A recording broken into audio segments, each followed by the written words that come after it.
अस्सलाम वालेकुम। मेरा नाम है दैबा और आप देख रहे हैं ऑडियो विजुअल बुक्स। नामुमकिन से मुमकिन का सफ़र। किताब का नाम। मुसन्निफ़ हैं अब्दुल अज़ीज़ चौधरी साहब।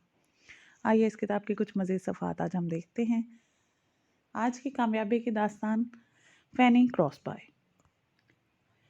माँ, अगर मुझे पूछा जाता कि मैं बिनाई चाहती हूँ या नहीं, तो मैं नाबीना रहना पसंद करती, ताकि मर जाने के बाद मैं जो पहली हस्ती देखती वो खुदा की होती। दुनिया का कानून है, हर रोज़ हज़ारों लाखों लोग पैदा होते हैं और इतने ही वापस चले जाते हैं। मगर कुछ लोग ऐसे होते हैं जिनका खला लाखों लोग मिलकर भी पूरा नहीं कर सकते। ये वो लोग होते हैं जो लोगों के दिलों में अपना घर बनाने में कामयाब हो जाते हैं। उनका जीना भी लोगों के लिए होता है और उनका मरना भी। ऐसे लोगों के जाने पर करोड़ों दिल रोते हैं। फ्रांसिस जेनी, जो बाद में फेनी क्रॉसबे के नाम से मशहूर हुई, का शुमार भी कुछ ऐसे ही लोगों में होता है। फ्रांसिस जेनी 24 मार्च 1820 को न्यूयॉर्क के एक गांव में पैदा हुई। पैदाइश के 2 माह बाद वो बीमार हुई। इस वक्त उनका फैमिली डॉक्टर किसी दूसरे शहर में था। उन्होंने एक ऐसे डॉक्टर को चेक कराया जो कि दरअसल जेली डॉक्टर था। उसने उनकी आंखों पर ऐसी दवा का इस्तेमाल किया जिसकी वजह से उसकी बिनाई ज़ाया हो गई। इस हादसे के चंद माह बाद जेनी के वालिद भी वफ़ात पा गए। जेनी के वालिद की वफ़ात के बाद घर के हालात ऐसे हुए कि उसकी वालदा ने लोगों के घरों में काम करना शुरू कर दिया और जेनी की परवरिश उसकी दादी ने शुरू कर दी। वो जेनी को इस दुनिया की सारी कहानियाँ सुनाती जिसे वो देख नहीं सकती थी।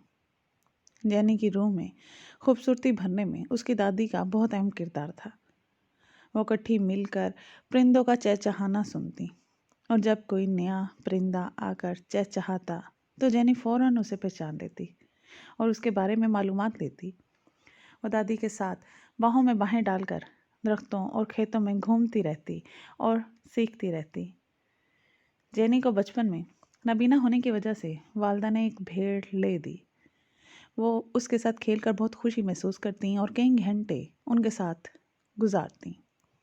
वो नाबीना होने के बावजूद बाकी बच्चों के साथ खेलती, खेतों में भागती, उनके साथ दरख्तों पर चढ़ती और ज़िंदगी को खूब इंजॉय करती।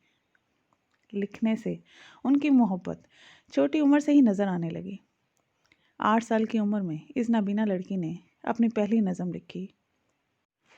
Oh, what a happy soul am I. Although I cannot see, I am resolved that in this world contented I will be.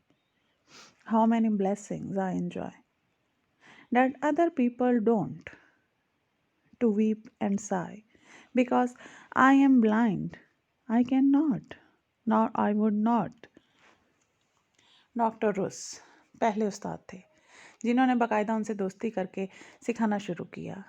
वो उनकी बहुत हौसला अफजाई करते और उनका जज्बा लिखने के लिए उभारते। वो उन्हें बताते कि मिल्टन, होमन और आसीन जैसे अजीम शोरा भी नाबीना थे, जिसने जेनी के हौसले मज़ीद बुलंद होते। अपनी छोटी सी उम्र में उन्होंने बाइबल ज़बानी याद कर ली थी। उनकी वालदा की आंतरिक मेहनत उनकी तरबियत में बहुत निखार लाई। वो 23 साल तक न्यूयॉर्क के नाबीना स्कूल का हिस्सा रहीं। 12 साल तक एक तालबा की हैसियत से उन्होंने अपनी ग्रेजुएशन मुकम्मल की और 11 साल तक एक उस्ताद की हैसियत से उसी इदारे में खिदमत सर अंजाम दी। 24 साल की उम्र में उन्होंने कांग्रेस में अपने स्कूल की नुमाइंदगी की और कांग्रेस की नाबीना मेहमान बनी।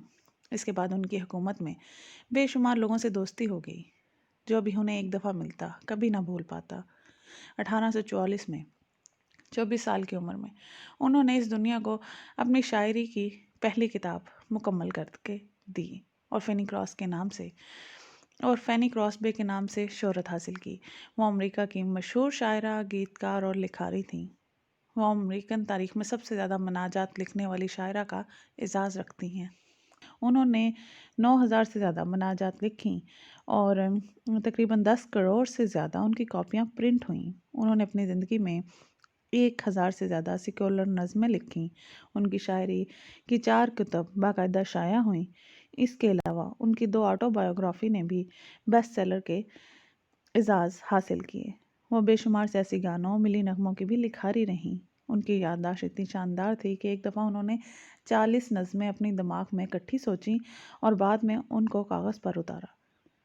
انہوں نے 38 سال کی عمر میں اس وقت کا مشہور نابینا اسکالر وان السٹن سے شادی کر لی اور خوشگوار زندگی کے 44 سال ایک ساتھ گزارے۔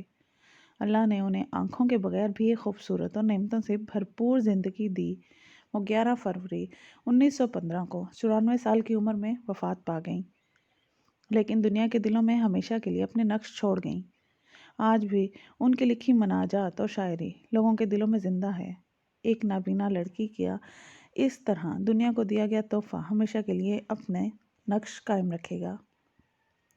آپ بھی اپنی اس خوبصورت دنیا کو کچھ ایسا ضرور دے کر جائیں جو کبھی ختم نہ ہو، جسے ہمیشہ یاد رکھا جائے۔ ابھی اس دنیا میں کرنے کو بہت کام باقی ہیں، اس سے پہلے کہ خواب پتھر آنکھوں کے ساتھ دفن ہو جائیں۔ اس سے پہلے کہ خواب پتھر آنکھوں کے ساتھ دفن ہو جائیں، بہتر ہے انہیں زندگی دے کر امر کر دیا جائے۔ سننے کا شکریہ۔